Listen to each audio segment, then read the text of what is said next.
In today's video, I'm going to teach you how to upload CSV file in Mailchimp. We'll start right inside Mailchimp, open your account in a browser and head to the dashboard. From here, look to the main navigation and choose Audience. This is the home base for every contact you'll ever import or manage, and it's where your lists, segments, and tags all live. Inside Audience, go to the Contacts view and choose Add Contacts. You'll see a few options for bringing people in, but since we're working with a CSV, select Import Contacts. This is the most reliable way to move a list from spreadsheets, CRMs, or other tools into Mailchimp.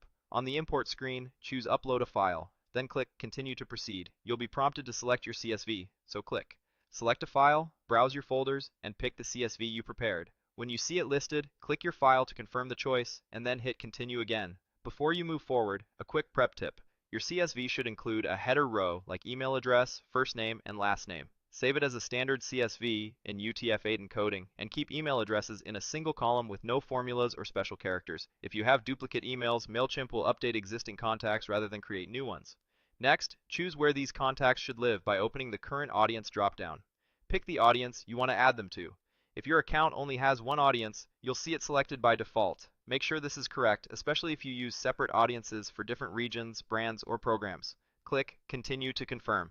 Now you'll have the option to add tags. Open the Search for or Create Tags dropdown and select the tag or tags you want to apply, such as customer in this example. Tags make it easy to filter and segment later, so think about how you'll want to send targeted campaigns. You might use tags like Leads, Event 2026, or Newsletter signups to organize contacts by source or intent.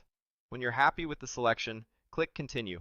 You'll arrive at the mapping section. This is where you tell Mailchimp which column in your CSV belongs to which field in your audience. Click the fields to review and adjust them as needed. Make sure the email column maps to email address and that names or any other data map to the right fields like first name, last name, or phone. If a column isn't useful, set it to Do Not Import so it doesn't clutter your database. Check capitalization and spelling in your headers. Small differences can cause mismatches. When everything looks correct, click Continue. Next, choose the email marketing status for these contacts by opening the Select Email Marketing Status dropdown. Pick Subscribed if you have permission to email them marketing content. This is crucial for compliance and deliverability.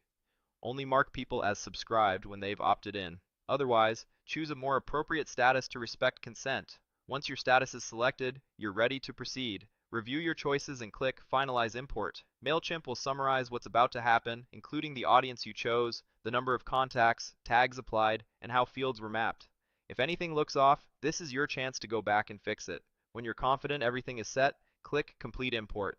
Mailchimp will process the file and show you a confirmation with the number of new or updated contacts. Larger files may take a bit of time to finish. After the import completes, spot check a few contacts in audience to make sure fields and tags appear as expected. If any rows were skipped due to formatting or invalid emails, Mailchimp will note that so you can correct and re-import just those entries. That's it. You've successfully uploaded a CSV to Mailchimp, chosen the right audience, added helpful tags, mapped your data cleanly, and confirmed the correct email status for compliance. From here, you can start segmenting and sending with confidence.